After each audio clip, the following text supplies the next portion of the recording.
ಪ್ರಯಾಗರಾಜ್ ಶ್ರೀ ಕಾಶಿ ಮಠಲ್ಲಿ ಇಲ್ಲಿ ವೇಣಿದಾನ ಕಾರ್ಯ ಎಲ್ಲ ಮಾಡಿಸ್ತಾರಂತೆ. ನೋಡೋಣ ಬನ್ನಿ ಹೆಂಗ್ ಮಾಡಿಸ್ತಾರೆ ಅಂತ.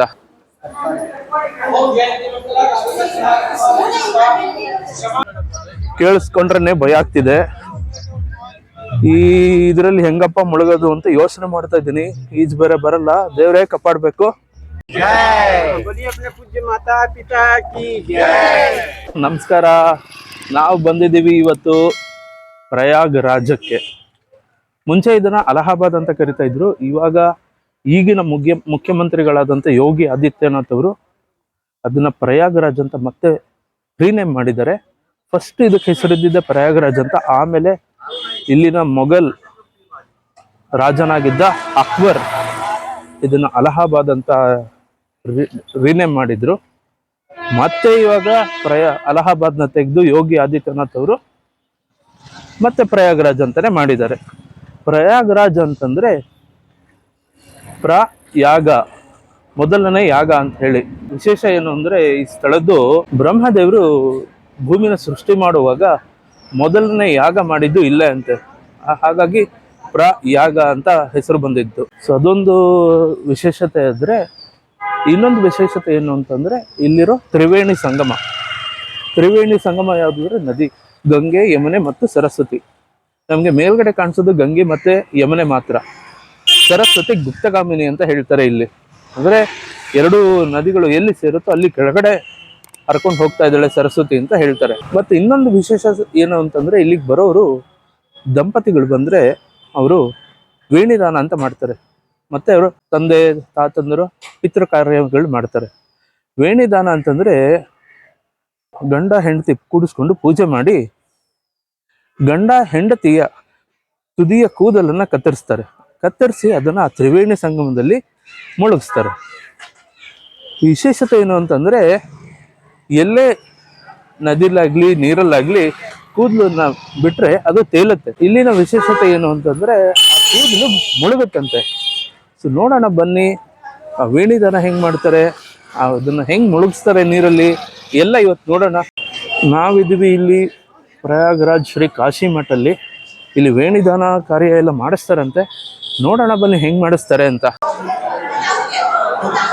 ಇಲ್ಲಿರೋ ರೇಟ್ ಕಾರ್ಡ್ಗಳು ಏನೇನು ಮಾಡಿಸ್ತೀವಿ ಅಂತ ಇಲ್ಲಿದೆ. ವೇಣಿದಾನ ಮಾಡಿಸಿದಕ್ಕೆ 701, ಶ್ರಾದ್ದ ಮಾಡೋಕ್ಕೆ 701. ನೋಡ್ತಿರ್ಬೋದು ಈಗ ನೀವೆಲ್ಲ ವೇಣಿದಾನಕ್ಕೆ ಎಲ್ಲರೂ ಕೂತಿರೋದಂಥದ್ದು. ಎಲ್ಲ ಇಲ್ಲಿ ಕೂತಿದ್ದು ದಂಪತಿಗಳು ಕೂತಿದ್ದಾರೆ ಇಲ್ಲಿ.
ನೋಡ್ರಿ ಹೆಂಗ್ ಕೊಡ್ಸವ್ರೆ ಒಳ್ಳೆ. ಈಗ ಪುರೋಹಿತರು ಬೇರೆ ಹೆಂಗಸರಿಗೆಲ್ಲ ಪೂರ್ತಿ ಜಡೆ ಬಿಚ್ಚಿ ಅಂತಿದ್ದಾರೆ. ಕಟ್ಗಿಟ್ ಮಾಡಿಸ್ತಾರೆ ಇವಾಗ.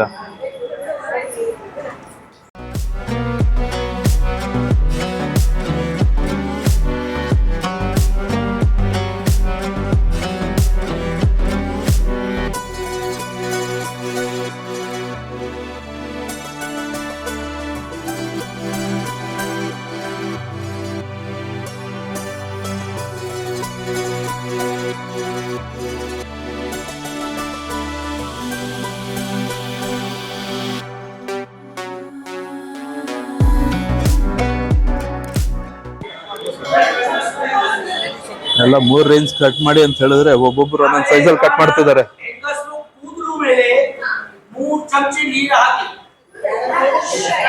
ಯಾರ್ದು ನೋಡಿ ಅಪ್ಪ 3 ಇಂಚ್ ಕಟ್ ಮಾಡಿ ಅಂದ್ರೆ ಅರ್ಧ ಅಡಿ ಕಟ್ ಮಾಡಂಗಿದೆ.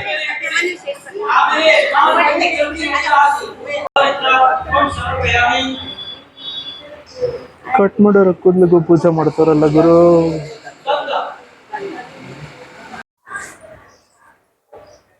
ಮರದ ಬಾಗ್ನ ಪೂಜೆ ಮಾಡಿ ಇಲ್ಲಿರೋ ತುಳಸಿ ಗಿಡಕ್ಕೆ ಅರ್ಪಿಸ್ತಾ ಇದ್ದಾರೆ.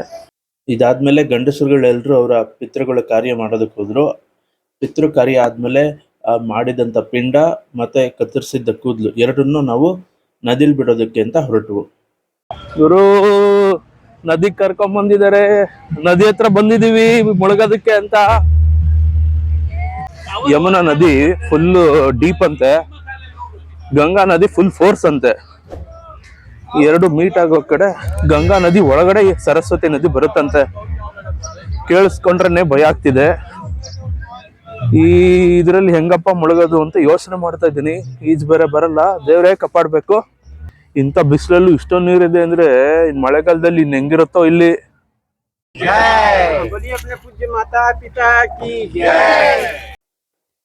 ಹೀಗೆ ಹೋಗುವಾಗ ದೋಣಿ ಓಡಿಸಿದ್ನ ಅಂಬಿಗನ್ನ ನಾನು ಸುಮ್ಮನೆ ಕೇಳ್ತಾ ಇದ್ದೆ ಎಷ್ಟು ಆಳ ಇರ್ಬೋದು ನದಿ ಅಂತ.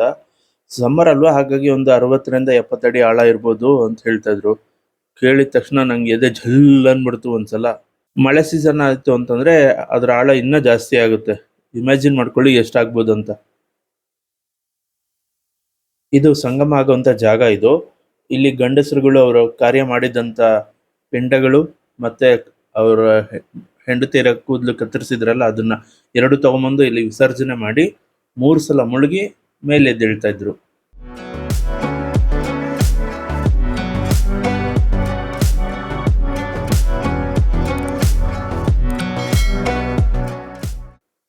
ಇದೆಲ್ಲ ಮುಗಿಸ್ಕೊಂಡು ವಾಪಸ್ ಹೊರಡುವಾಗ ಈ ಬೋಟ್ ಓಡಿಸೋರ್ನ ಕೇಳ್ತಾ ಇದ್ದೆ ನಾನು, ಯಾಕೆ ನೀವು ಬೋಟ್ಗೆ ಮೋಟಾರ್ ಹಾಕೋಬಾರ್ದು, ನಿಮಗೂ ಈಸಿ ಆಗಿರತ್ತಲ್ವಾ ಅಂತ. ಸೊ ಅದಕ್ಕೆ ಅವ್ರು ಹೇಳಿದ್ರು, ಮೋಟಾರ್ ಫಿಕ್ಸ್ ಮಾಡೋದು ದೊಡ್ಡದಲ್ಲ, ಆ ಮೋಟಾರ್ ಹಾಕಿದ್ರೆ ನೀರು ತುಂಬ ಪೊಲ್ಯೂಟ್ ಆಗುತ್ತೆ, ಹಾಗಾಗಿ ನಾವು ಅದನ್ನು ಹಾಕೋದಿಲ್ಲ ಅಂತ ಹೇಳಿದ್ರು ಇಲ್ಲಿ. ಸೊ ಐ ಹೋಪ್ ಈ ವಿಡಿಯೋ ನಿಮಗೆ ಇಷ್ಟ ಆಗಿದೆ ಅಂತ ಅನ್ಕೋತೀನಿ. ಇಷ್ಟ ಆಗಿದ್ರೆ ಲೈಕ್ ಮಾಡಿ, ಶೇರ್ ಮಾಡಿ ಹಾಗೂ ಕಮೆಂಟ್ ಮಾಡಿ. ನಮ್ಮ ಚಾನಲ್ನ ಇನ್ನೂ ಸಬ್ಸ್ಕ್ರೈಬ್ ಆಗಿಲ್ಲ ಅಂದರೆ ಸಬ್ಸ್ಕ್ರೈಬ್ ಮಾಡಿ, ಹಾಗೆ ಬೆಲ್ ಐಕಾನ್ ಒತ್ತೋದನ್ನು ಮರಿಬೇಡಿ. ಇಲ್ಲಿ ನೋಡ್ತಿದ್ರಲ್ಲ ದೊಡ್ಡ ವೀಣೆ, ಇದು ಬಂದು ಲತಾ ಮಂಗೇಶ್ಕರ್ ಅವ್ರಿಗೆ ಟ್ರಿಬ್ಯೂಟ್ ಕೊಡಕ್ಕೆ ಅಂತ ಈ ಸರ್ಕಲ್ ಮಾಡಿರೋದಿದು. ನೋಡ್ರಿ ನೋಡ್ರಿ ಇಲ್ಲಿ ಕಾಣಿಸ್ತಿದ್ಯಲ್ಲ ಸಾಲಿಗ್ರಾಮದ ಕಲ್ಲು. ಇದು ನೇಪಾಳದಿಂದ ಬಂದಿದೆ ಇಲ್ಲಿಗೆ. ನೋಡ್ರಿ ಹೆಂಗ್ ಹರಿತಾ ಇದೆ ಸರಿಯು ನದಿ.